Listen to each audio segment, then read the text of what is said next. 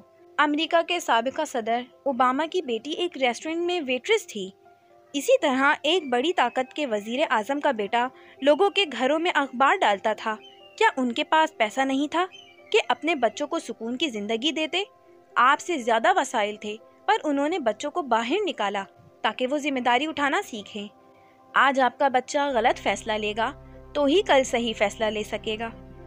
وہ اپنے کیریئر میں جو بننا چاہتا ہے، جو کرنا چاہتا ہے، اسے کرنے دیں۔ مجبور مت کریں کہ تم نے ڈاکٹر ہی بننا ہے۔ وہ نہ بن سکا تو ساری زندگی یہیں اٹک جائے گا۔ اگر وہ فیل ہو جاتا ہے زندگی کے کسی میدان میں تو اسے نالائق تصور نہ کریں۔ میں کہتا ہوں ناکامی قسمت والوں کو ہی نصیب ہوتی ہے۔ ہو سکتا ہے جس دروازے کو اپنے بچے کا نصیب سمجھ کر آپ دستک دلوا رہے ہوں، زبردستی کھلوانے کی کوشش کر رہے ہوں، وہ اس کا ہو ہی نہ۔ اتنے بچے ہر سال تعلیمی وجوہات کی بنا پر خودکشی کر لیتے ہیں۔ یار، جب بچہ ہی نہیں رہے گا تو ڈاکٹر انجینئر کا کیا کریں گے آپ؟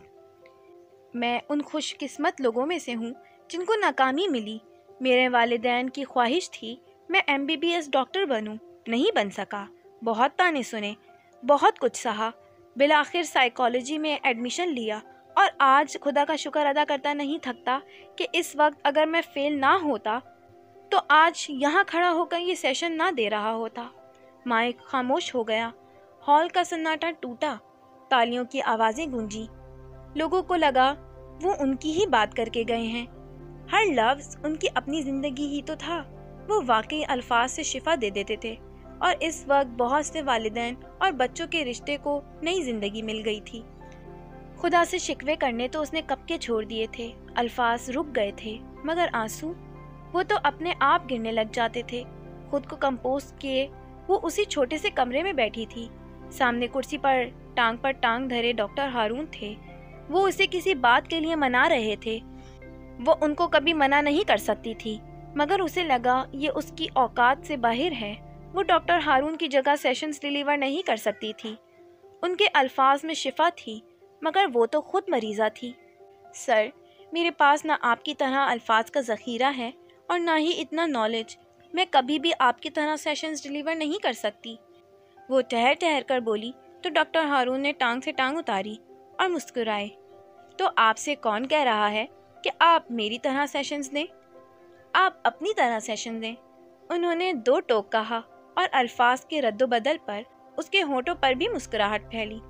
رہی بات نالج کی، تو بیٹے اکیلا نالج کچھ نہیں ہوتا۔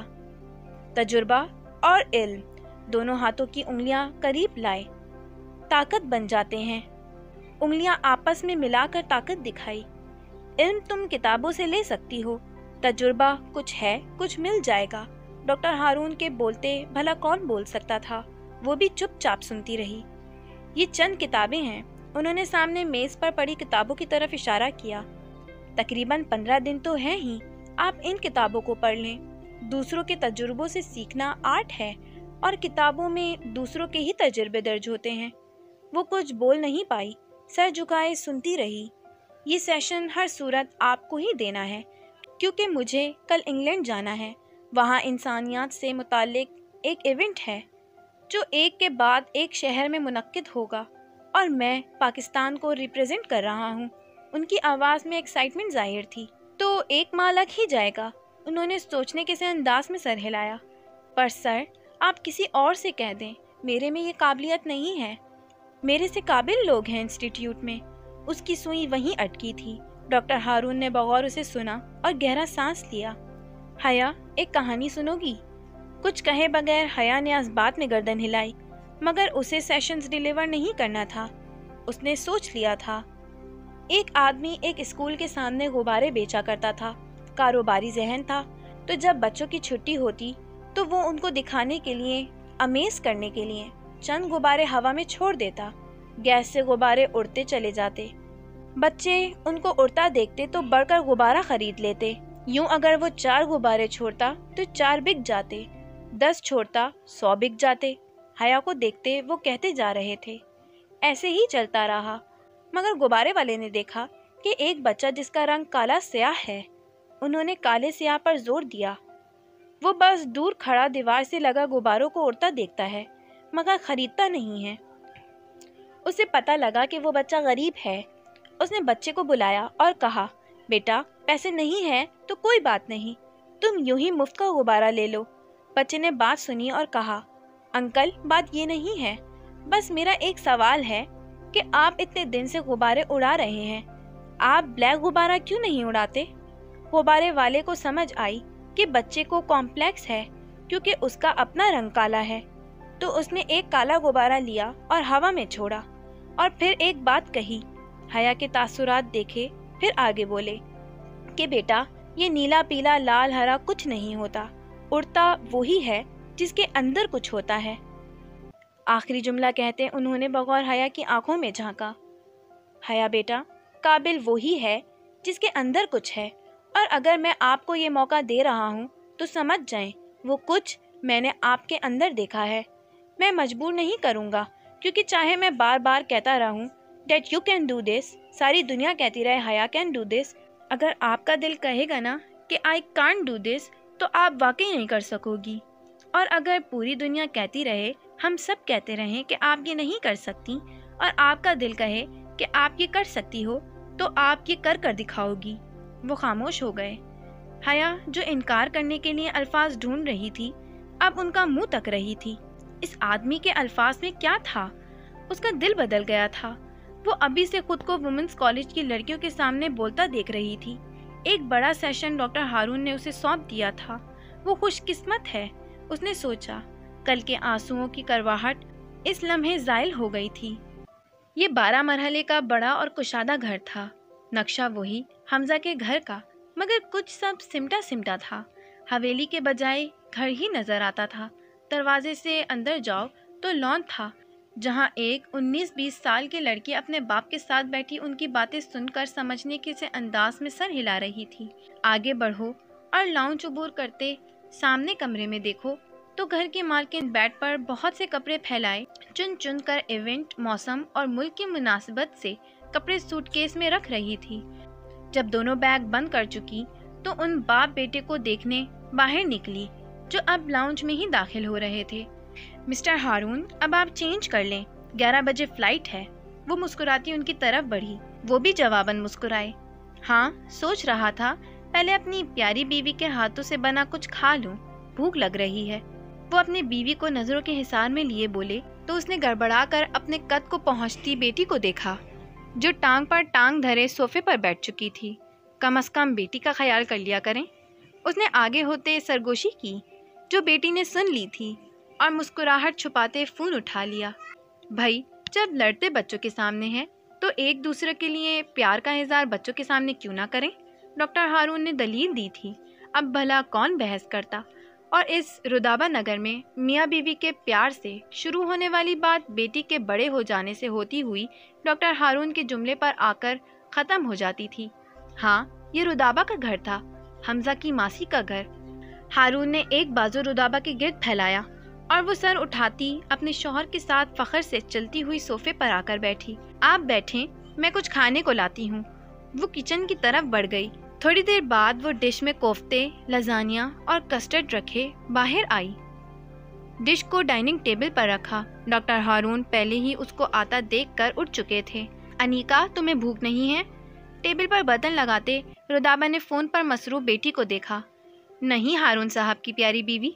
رودابہ کے ہارون کو مخاطب کرنے کے الفاظ اور ہارون کے ابھی کچھ دیر پہلے کہے گئے الفاظ کو ملا کر بظاہر لاپرواہی سے کہا گیا، مگر فوراً ایک ہاتھ کان پر لے جاتے بغیر کچھ کہے معافی مانگ لی اور معافی مل گئی۔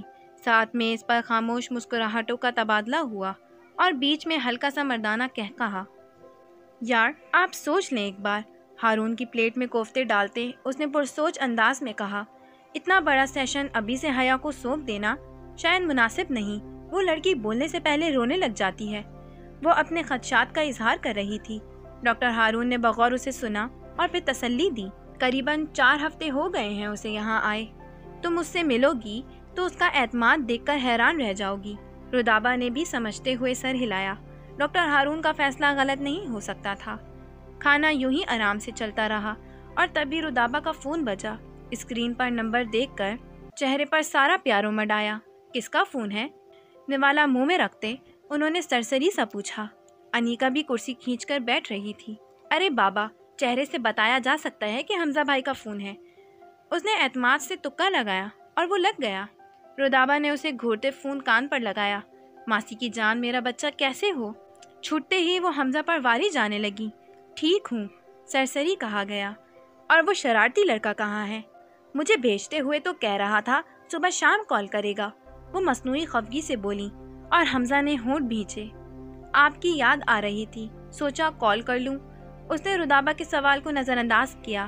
میرا بچہ، میں انگلینڈ سے آتے ہی تمہارے پاس چکر لگاؤں گی، تم کیوں اداس ہوتے ہو؟ رودابا کو حمزہ کے ساتھ یوں لاڈ کرتے دیکھ انیکا محفوظ ہو رہی تھی۔ اتنے بڑے حمزہ بھائی اور ماما کا ان کو بچوں کی طرح ٹریٹ کرنا کیا پیار ہے، وہ سوچ کر خود ہی مسکرا دی۔ انگلینڈ؟ وہ چونکا۔ ارے میں تمہیں بتانا بھول گئی، تمہارے چاچو کسی ایونٹ کے سلسلے میں جا رہے ہیں، تو کہنے لگے کہ میں اور انیکا بھی ساتھ چلیں، تو بس 11 بجے کی فلائٹ سے جا رہے ہیں، وہ جوش سے بتا رہی تھی۔ اور ادھر رودابا کو ملنے کی خواہش دم توڑنے لگی۔ ہارون رودابا کو دیکھ کر اداسی سے مسکرائے۔ Okay, have a safe journey. Phone بند ہو گیا۔ ہارون چاچو؟ آنکھوں میں سایہ سا لہرایا۔ دوہرا رشتہ، مگر رشتے میں دوریاں۔ رات کا اندھیرا چھٹ رہا تھا، مگر سرمئی بادلوں کی سیاہی برقرار تھی۔ صبح نیلی روشن ہوئی تھی۔ اسی چکور پب میں بیٹھا وہ کسی کا انتظار کر رہا تھا، اور انتظار میں وقت کب جلدی گزرتا تھا۔ صبح کے 6 بجے بھی پب اپنی تمام تر رنگینیوں سے روشن تھا۔ وہاں چہل پہل میں کوئی کمی نہیں تھی، پر ہاں، آج وہ لڑکی وہاں نہیں تھی۔ اور لڑکی کا انتظار تھا بھی کس کو؟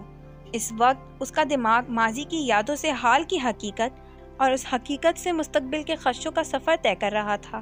اب تو منہ میں رکھی چوئنگم بھی بد ذائقہ ہو گئی تھی، مگر اس کی زندگی سے زیادہ نہیں، تو وہ پرواہ کیے بغیر منہ ہلاتا رہا۔ انتظار لمبا ہوتا جا رہا تھا، مگر اس لمبے تیل سے چپڑے بالوں والے کا کچھ پتہ نہیں تھا۔ سفید شرٹ اور کالا بلیزر، اوپر سے پب کی رنگینی۔